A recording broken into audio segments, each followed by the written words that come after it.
আল্লাহ এবং আল্লাহর রাসূল বিষয়ে কোনো প্রশ্ন করা যাবে না। ওয়া উলিল আমরি মিনকুম, যিনি আপনার নেতা হবে, যিনি আপনাকে সৎ কাজের আদেশ দিবে, অন্যায় কাজ থেকে নিষেধ করবে, তার আনুগত্য করতে হবে।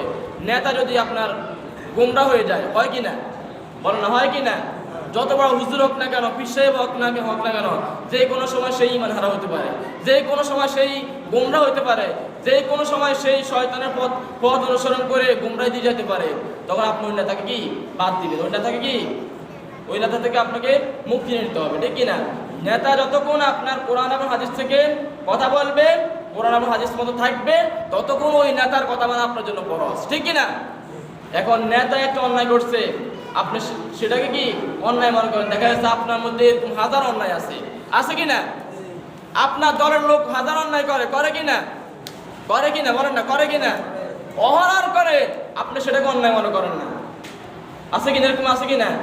এখন যিনি কোরআন থেকে হাদিস থেকে কথা বলে, সেও যে কোনো সময় গুমরা হতে পারে, সেও যে কোনো সময় ঈমান হারা হতে পারে।